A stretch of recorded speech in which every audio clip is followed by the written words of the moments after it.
Good evening, everyone, and welcome to our IVF webinar once again. It's a Friday evening, and I'm very happy to be here once again, of course, with all of you and to bring you this amazing topic that we have today. And as you know, we've been talking about male fertility through those 2 weeks already. So there were plenty of topics already discussed, but this one is, I think, very also important because we have a very special guest. Chris Lawson is with us tonight, as you can see. Hi, Chris. How are you feeling? Hey, I'm good. How are you? I'm very happy that you are here with us, that's for sure. And thank you so much for agreeing to join us and, of course, present this topic and also share your story, because your story definitely is a great example to keep trying, that's for sure. So thank you so much for being here with us tonight. And maybe you don't know, but actually, Chris is the creator of IVF DAD podcast. If you haven't seen this, you should definitely go and check it out. I had a pleasure to actually listen to it, and it's definitely amazing. And I am so happy that there are other people out there that are simply sharing this, because I think male factor is actually something that is still not discussed enough. So it's incredible to see that we are talking about it more and more. Thank you so much, Chris. And of course, we will start with Chris's presentation, okay, first of all. But afterwards, as always, remember you will have a chance to ask your questions. So I encourage you to do it. Type those in the chat section, and Chris will definitely answer them for you. Don't hesitate. Definitely.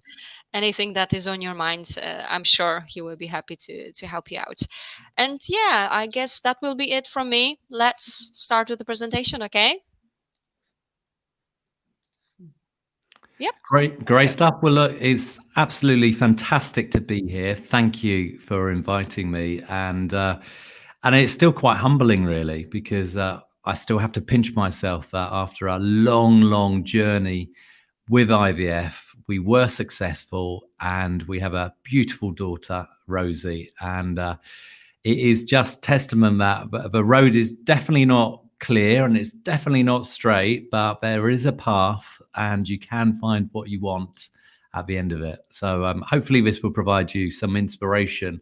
But partly I sort of created this because men don't like talking about fertility much. That was a pretty much conclusion that I found, that after sort of 6 years of trying for a baby, countless rounds of IVF treatment, 18 embryos in all, and we had to make some life-changing decisions. And then Rosie was born last year, January 2020. But what I was really fascinated by was the fact that when we were going through a process, and I'll talk a bit more about that, you realize that actually there is very little aimed at support the male partner or the partner, but usually male. And quite often I felt alone, guilty for either not doing enough or not being able to do enough, being quite helpless there, and I'm feeling quite useless in that process sometimes. However, there was also some hard truths that I just weren't aware of. The fact that 50% or more of fertility issues are male related. And this really sort of led me to a couple of sort of conclusions as I was going through the process. I remember being sat in the waiting room, and there was about 9 or 10 other people in there, and Trish was called for another blood test and went off. And I looked around, and there's sort of 8 females in there, and a few of them are talking to each other about where they are in the process. And there was one other man, and I had my head in the phone, and he had his head in the phone. And at that stage was quite a tough point for us. And I was like, God, I really could do with some sort of support network. Yet it doesn't feel the right environment to go and take it. So I vowed that if we were successful, I would try and do something about that, try and give something back, start the conversation about male factor fertility, and also how to be a good support as part of that partnership, part of that teamwork. And that's where I decided to create IVF DAD. It's a podcast. It was over 13 episodes, taking us all through the journey. You can find it on ivfdad.com. And And I would love to hear from you. Love to have some feedback. Please give it a listen and let me know how you find it. So where do we start? Well, let's start the fact that we began that process where, you know, a lot of you, I'm sure, listening have been on where you think, right, well, we've been trying for a while and we need some expert help in helping us reach our dreams, reach our goals of having a family, having a child. But what I wasn't prepared for, I thought, well, you know, this just happens from a male perspective, doesn't it? My granddad was 80 when he had his last child. He had my dad at 76, so I just sort of presumed it was in the genes. Nothing to worry about from my perspective. Obviously, understanding that there was a biological clock for Trish, my wife, my girlfriend at the time, but at the same time, not really understanding that throughout that process, I would be questioning my identity, my ability as a partner, as a man, and as a potential father. There was a whole load of soul searching along that journey. And I remember that first consultation where we went in and due to our age, we weren't able to have it via the NHS in the UK. We went privately to the Lister Hospital. And I remember that we sat down and we're giving our histories, and Trish's history seemed to be more important than mine. And you almost feel that you're a supporting actor in the role. But then the spotlight turned on me and started looking at my past, asking some very personal questions. And you suddenly realize you are a joint party in this process. And it's an interesting moment because you have to really sort of take a step back and think, well, I need to be able to commit here, and it's going to be exposing, it's going to be vulnerable, but we have to go through it as a team. There's a bit of denial about whose responsibility it is as well. You know, both Trish and I were sent off for tests, and it's you wait for them to come back, and I think the most important thing to realize is that this is a team sport. It's made up of defenders and it's made up of attackers, and you can't play with one and not the other. It requires everyone involved to do their bit, and there's no sort of singling out sort of one party or the other here. I think that was a really, really important point. But what I had to come to terms with was that when my results sort of came back, that they were less than perfect. So let's put it that way. My sperm wasn't in great shape in more ways than one, and that's a tough moment to come through when you're given those results, and you sort of thought, right, well, what do I do with it? And when you actually sort of, as a man, you go for that sort of sperm test for the first time, it's that first point where you really have that realization that the issue here with fertility could be all on me, and you can feel an awful lot of pressure at that point. I think at that stage in the process, I was bottling it up and probably bottling it at the same time. And I think it was an interesting moment for me when you suddenly realize that I'm going to have to communicate how I feel about this. And that's quite a tough place to be when you're not necessarily used to expressing your feelings or emotion as a man. So the results came in. And the interesting thing was that both Trish and I, it was a bit of Trish and a bit of I, and we were told, right, well, time to start your fertility treatment. And we were given this massive menu of options of things that we could do, and the consultant talked us through it. And I think one of the important things that we perhaps don't discuss enough is the realization as to how expensive this process will be or can be at that point in time, and then what price do you put on your dreams? I remember you see something where it says there's £400 for a certain type of medicine that Trish will need, and you're sort of thinking, £400? I can get my paracetamol or ibuprofen for £1.50. £400 for drugs. It's not something that most people do, at least not legally anyway. And I think for us at that point in time, you realize that although this is a and an emotional process, and you're dying for the right outcome, you also realize that it's also a finite process as well. This isn't something you're just going to be able to do forever. There's a budget and there's a timetable, which means that if you don't manage to achieve it in a certain amount of time, then it probably means that you can't carry on. We had to make incredible sacrifices along the way. We've sacrificed going on holiday. We put off getting married. We put off moving. I've still been driving the same car for 17 years. However, all of that was worth it in the end. That's a spoiler alert there, but you already know that bit. Now, as a guy, you're there and you sit down with the nurse or you sit down with a consultant and they talk you through all of the drugs that Trish must be taking as we went through the IVF treatment, and you're trying to take that information in. And as Trish is reacting to some of the drugs or not, you feel quite helpless because you've got none of a physical burden. So if you don't have a physical burden, then you need to own at least 50% of a mental burden. What you don't want to be able to do is detach. And I think we managed this quite well. We talked about it and I said, look, I want to be involved as much as I can and I want to support you as much as I can. So I'm going to try and come to as many appointments as I can, even though it basically means me sitting around doing nothing, because I want you to know that I'm there. We also decided that I was going to inject Trish, and that was quite a tough moment. You're injecting your wife with or girlfriend at the time with and there's no easy way of doing it. Let's be clear about that. You just got to get on and do it. But again, it was about trying to do this together and make sure that we were in it together.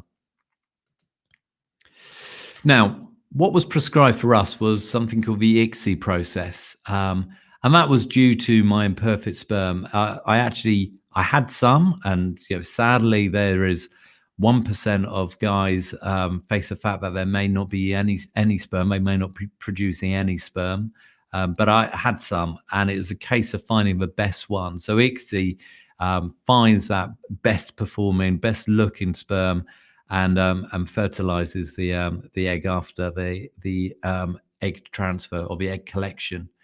Now, the interesting thing for me when we looked at the whole of this process is it's clearly a clinical process, but it means so much to you as you're going through it. And that first time we went through it was an exciting time. You can see the hope. And when you get to the fact that your embryos are starting to be fertilized, and you are there and they're turning into blastocysts, and you think, we're on the road now, we are on the journey, and it is a wonderful feeling. However, I think anyone that goes through the fertility journey knows that actually it's a roller coaster. It's a massive roller coaster of both highs and of lows. And at each point, you have to realize that you haven't passed the finish line until you get to the very end of the journey. But you have to take those little mini victories as well. The fact that they found some good sperm, the fact that the eggs fertilize, the fact that the embryos turn into a blastocyst. Wherever you get to in that journey, you must celebrate that point. I think it's an incredible, important learning that I got from along the way. And it only takes one good one to work. That was our mantra throughout the whole of this process. That all we need is one good egg and one good sperm to provide one good embryo to give us one good pregnancy.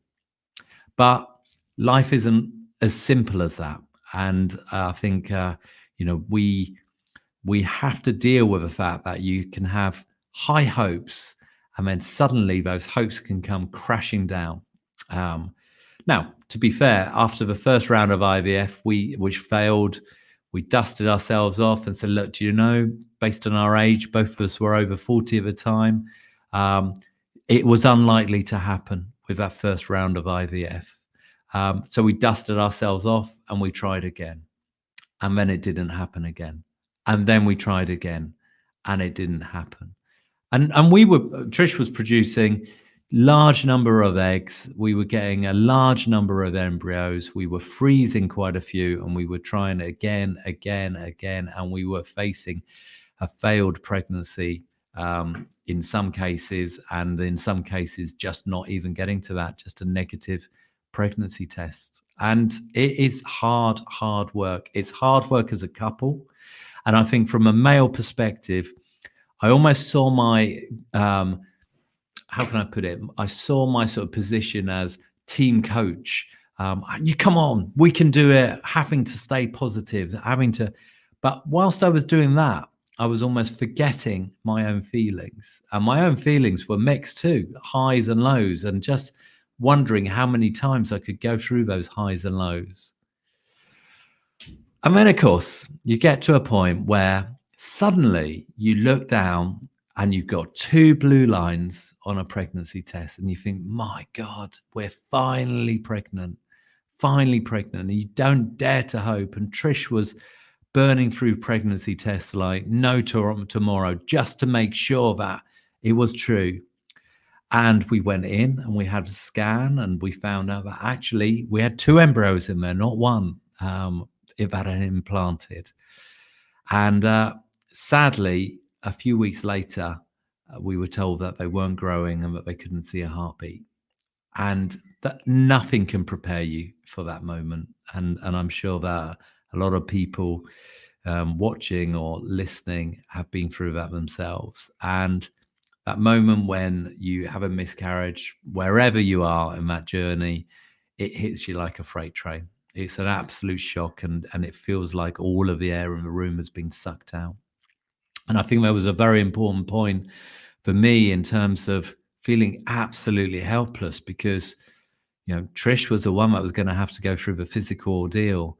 And it was tough. It was really, really tough. And I talked to my mates about it, and I'm glad I did talk to my mates. And all I can say is you have to keep talking. You have to keep dealing with this as a couple.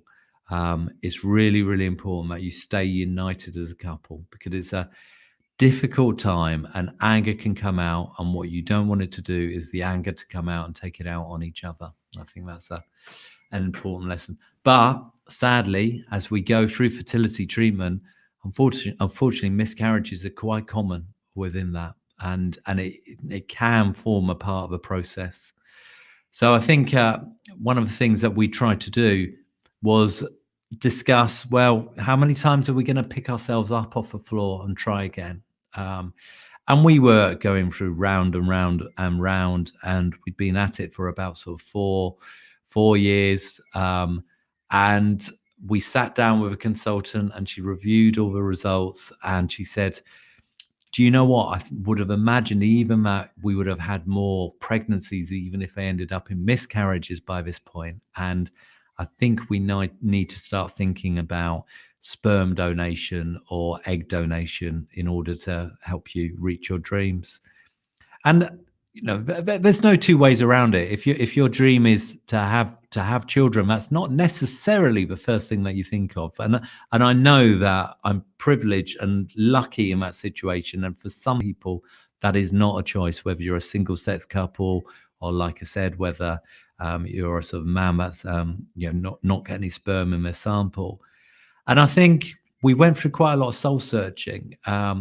We had to go and see a counsellor, which was a very important part of the process. And we looked at whether, the implications of having an egg donor or having a sperm donor.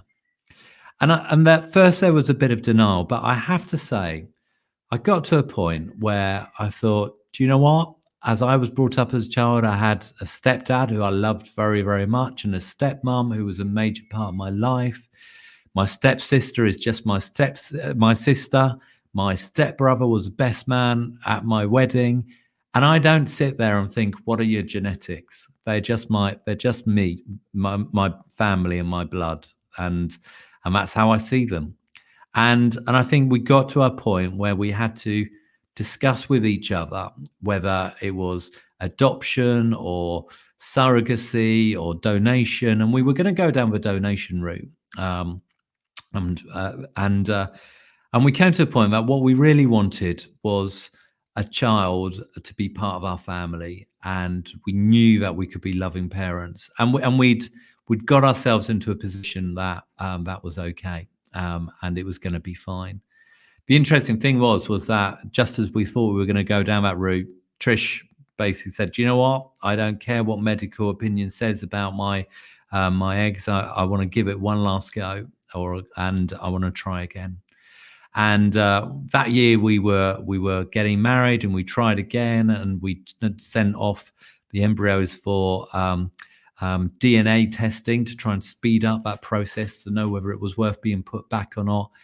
And it came back, and it was positive. It was a good embryo. But after all of the exhaustion, all of the mental anguish, and the physical exhaustion as well, we decided that we were going to put that on hold whilst we got married. And we got married in October of 2018. And we wanted to have a good drink as well. And we thought, you know what, let's just have a great wedding, and let's go on the honeymoon and then think about what's next when we come back. So we did. We had a brilliant time. And the following year, we went and saw the consultant. We said, do you know what, we're going to give it a go. One more fresh round, see how we get on. And we went and we created 4 embryos, which is not bad for, sort of, Trish was probably about 43 at the time, and I was about sort of 40, 47, 48. And we got 4 embryos, good blastocysts, and we sent them all off for genetic testing. We thought, God, at least if one of those works, we're absolutely fine. And we got the results, and actually we found that all 4 of those came back negative, and we were just shocked. And we thought that was it. We thought, we're at the end of the road. We've given it a good go, and we now need to move on to sperm donation or egg donation. And I think at that point we'd worked out it was going to be sort of egg donation. And we went to see the consultant, and she said, look, I think it's time to give up on the fresh rounds, considering the success or lack of success we've had. But come on, we've got 1 embryo still in the freezer. It's not great quality, but you never know. Let's put it back and see what happens. And I'm amazed to say that that was our 18th embryo, and that turned out to be Rosie. So never give up hope, and never give up in terms of trying to progress and push your dreams. But only you will know when it's time to think about what the alternative is. The interesting thing was that we couldn't believe it. That week we got through about 10 pregnancy tests. We then checked it out, and there was a strong heartbeat, and everything was good. And we went back a couple of weeks later, and that was really, really good as well. And then something strange happened. We were said, well, look, congratulations. We don't need to see you anymore. And we were dismissed out of a clinic and back into the NHS in the UK. And there was a huge amount of anxiety throughout our pregnancy. And I think it's something that isn't talked about enough, where actually the pressure of wanting this pregnancy to work was way above what you perhaps might anticipate during a normal pregnancy, because this wasn't about 9 months. This was about 6 years and 9 months.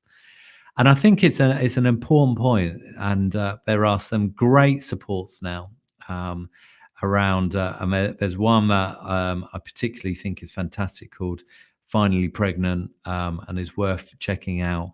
But I think it is important that we think around the support network at that point. Rosie was born. I'm glad to say everything worked out great. But what I wanted to do was make sure that I gave something back to the people that still needed that support network, the people that were still on that journey. And that's when I decided to set up IVF DAD.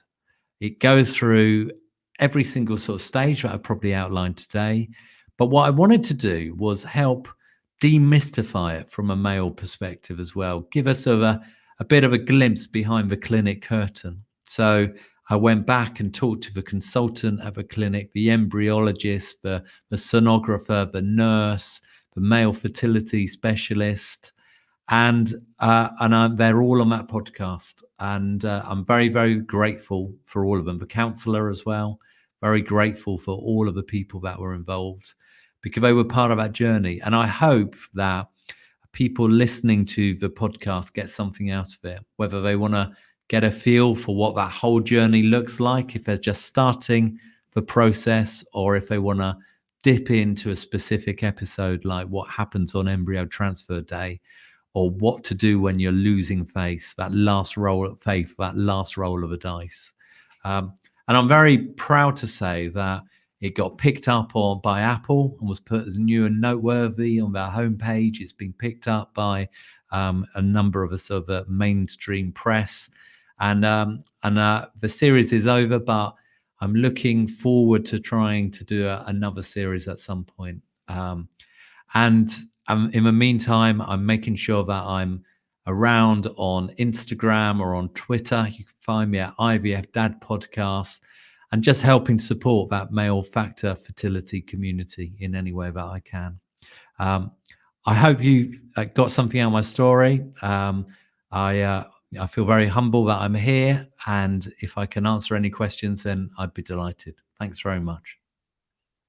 Thank you so much indeed for taking us through your journey, actually. That sounds definitely hard at times, but on the other hand, there's a happy ending, and we are all here for sure to learn that there will be a happy ending, right? After all, we are all um, hoping for that. So thank you so much. It's an amazing it's amazing what you have just done with your IVF Dad podcast. That's for sure, and I definitely love that. So if anyone if you haven't seen it or heard that, you should just check it out. That's for sure. And I'm glad to hear, because actually, of course, there is one question. If you have any questions, now is the time to ask. Go ahead and do it. And actually, I also wanted to ask if you planning any other podcasts. So it's good to know that possibly there will be some in the future. Thank you so much for that. Mm-hmm. And let's have a look. Okay, we do have a very first question here from Emma. Let me have a look at this. So, what would you suggest to focus on most before starting IVF? What helped you to deal with failed attempts as well? Really, really good question. I think there was two answers about what to focus on most before starting IVF. I think the first one is almost a bit like relationship management in a way. I think it's important to sit down as a couple and work out what your red lines are. Work out what you can cope with and what you don't want to cope with. What's important for you, and how you're going to communicate and deal with this as a couple. It sounds a little bit like a management training course, but trust me, it's important, because when you're in the midst of it and you're there in relationship court by the kitchen table, you want to make sure that you've got that sorted so that you don't start taking this out on each other. So I think that was really important. The second thing is, actually, there's a huge amount of noise on the internet about things that are important, and there's a lot of things that are important in terms of increasing your fertility. But I think the important thing to do is get some advice, because everyone is different, and some things are more important than others as well. So I'll give you for instance about that. If I'd gone completely blind into it, I certainly knew that as a man, you're told to wear sort of loose fitting briefs and not take really hot baths and maybe not cycle 40 miles a day. Not that I am a smoker, but what I didn't understand was the impact of smoking on fertility. And pretty much throughout the whole process, every single time we go, doctor, is there anything that we should be doing? And time again, it was live a healthy lifestyle. But I have one proviso of that: you must never smoke, because it has such a dramatic impact on your fertility. So I think my advice would be, before you start, go and almost get an MOT, get a health check, and work out what the most important factors are for you. Okay. Back to that point, shall I answer the one about the failed attempts? Of course. Wow. I mean, it's a hard one. Like I say, there's a bit where We were trying to motivate each other. Sometimes I would pick Trish up, sometimes she would pick me up. What we tried to do, we almost had an on season and an off season with IVF fertility treatment, where the on season, it's a bit like training for an important sort of sporting occasion, where we'd be watching what we eat, we'd be watching what we drink, we'd be getting in the zone, we'd be really motivated, we'd be thinking about that end goal, we'd be really positive about it. And then you're faced with crushing news that it hasn't worked. And at that point, we did tend to have a bit of a blowout. We used to say, do you know what? We'll get back on the treadmill, but in the meantime, let's just go out and have a bit of fun, us as a couple. Yeah, for us, that involved a bit of drink. But it was important to go out on a date night, go out and do something that you enjoyed, try and get away.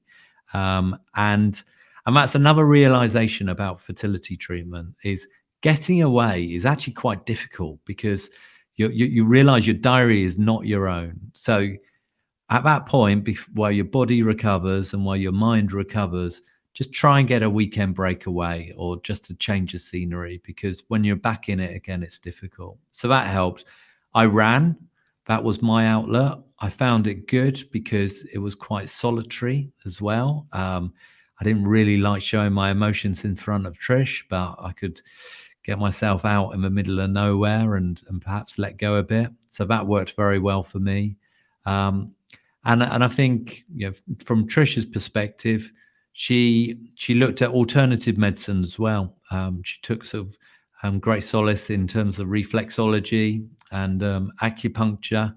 I was a little bit more skeptical, but again, it's a team game. Things that were important to her, I just supported. And ultimately, you have to just carry on talking to each other and listen to the other person when they go, do you know what? I'm just not ready to try again at the moment. That doesn't mean that it's panic stations and to forget about it. It just means you need to get your energy back. All right, great stuff here as well. Thank you so much for your very first question. Definitely a great one. And of course, thank you so much for answering and for your advice. And actually, Emma, excuse me, Emma also has added one more question. Okay. So have you tried to take some supplements as well? There are so many out there, and that can be so confusing. Absolutely, Emma. It can be so confusing. And interestingly, on the podcast, and not only confusing but very expensive. You can get, let's face it, you can get about 10 different types of vitamin C, ranging from about 50p to about £10. So you need to take a step back with that. You need to focus on the supplements that are going to make the biggest difference. And again, I would get medical advice on that. There was a list for me, such as omega fish oil, vitamin D. I can't remember some of the others, but I can certainly reply privately and find the details if that's interested from a male perspective.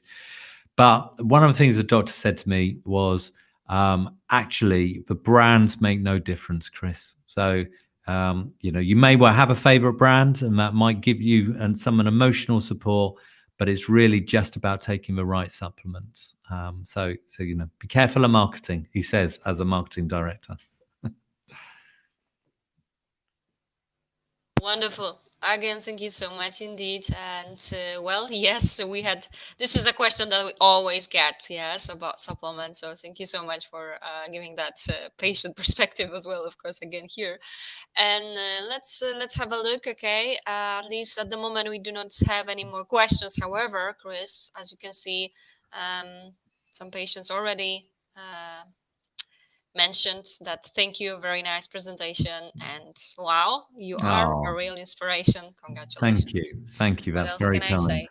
And actually, I believe someone was typing, so let's give it a minute. If we do not have any more questions, of course we will be finishing for tonight, but before we do, Chris, anything else you would like to add before we finish? I think the what I've learned since trying to do the IVF DAD is, I did it to try and provide that male perspective, so that it could either help couples to understand it from a sort of a male perspective, or actually, give a sort of a private source, which was partly why I did it as a podcast for guys who may not feel as comfortable sort of expressing themselves in chat rooms or on Instagram or the like. And I think what I've learned in the process is that there's some tough stories out there. There's some people that have been trying for a long time,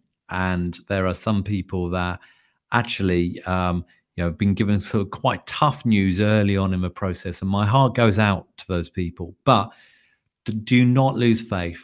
I really believe that you can get your dream. Sometimes you have to find that your dream is slightly altered, maybe not quite what you thought. And that's okay, because it's about changing tact. It's not about giving up and starting again. So I do think that's an important point, that just keep focused on what your end goal is, but sometimes it takes a slightly different approach in how to get there. Wonderful. Thank you so much indeed, once again. And actually, in the meantime, we did receive one more question, okay? So if you can have a look, Emma has Sure. added one more. So from your perspective, what is the best way to start talking about fertility with men? Any advice? My husband finds it really difficult. Yeah. I think I think for me, you have to understand that it can be difficult, and you have to understand some of the things that might be going on. Sometimes it can be as simple as just not being able to find the right words, and understand that they may well be feeling it, but they just can't find ways to express it, and therefore don't take it as a rejection. I think that's important. So sometimes you gotta find different ways, different circumstances. It may be on a walk, it might be on a run, it might be on a date night, it might just be something, but actually being confronted with a conversation about fertility all the time, if you find it difficult, might even make you retreat a bit more into your shell. Quite often, it was the times when we'd agreed not to talk about it, and we'd just be out, and after I'd had a couple of drinks, that I'd be able to express how I felt about it. And sometimes that worked for Trish the other way around as well. So I think that's important. And like I say, sometimes men find it easier not talking to the very, very person that they love most in their lives. So sometimes it's making sure they've got another outlet. Counseling can be an incredible support. And I think that's partly why podcasts can be important as well, because it can be another source to talk to someone, even if it's in their own mind.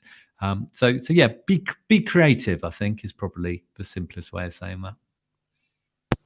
Thanks so much indeed for that advice. I mean, I am sure it has been asked lots and lots of times as well. Okay, thank you so much. And I guess we will be finishing for tonight. But of course, thank you everyone for joining us tonight, for your questions, but also for being here, because I know that this means a lot. I mean, you are still here with us, and it's a Friday evening, so that means it's helpful, and it's something that you are interested in. Chris, it's been wonderful to have you here. Thank you so much indeed. It's definitely inspiring. So I'm very happy that we are able to spread the word a little bit out there as well. Thank you so much. Again, someone is typing, possibly it's another yes. Okay, this is another comment, but of course, let's have a look. Angela has added, yeah, great to hear from a male perspective. Not enough conversations are had regarding our partner husbands. Thanks for a great presentation. Thank you, Angela. That means a lot. Well, Thank you. thank you for tonight. I've really, appreciate the invite, and good luck, everyone. Of course, one more, Chris. That's you can see Emma has added. Thank you for answering my questions. You're doing such an amazing job. Thank you. Wonderful. Cheers. Thank you so much again. Actually, Caroline, we'll say one thing. If Yeah, if anyone sure. does listen to the podcast, if they and they use Apple, if they wouldn't mind giving me a review, then that means more people see it. So if you do listen and you like it, please go on and give me a review on Apple. Yes, of course, totally understandable. So I can only encourage everyone to do so, because I can tell you it's brilliant to listen to it. So don't hesitate. Thank All you. right. Yeah. And of course, this has been recorded, so you will have a chance to watch this again if you need. Of course, you can spread the word and send it over to your colleagues, friends, and of course, I hope that will be helpful as well. And as you know, at my IVF Answers, there are like over 300 IVF webinars, so I can also encourage you to simply go check it out. There are plenty of topics there. And well, as you know, we will also be here on Monday at 8 p.m. UK time, so I do hope to see you there. There is another week of topics focused on male factor, so don't miss it. And well, have a lovely weekend, everyone. Thank you so much, Chris, once more. Thank Also, you very have a much. great weekend. Take care, everyone. Bye bye Have now. a good evening. Bye.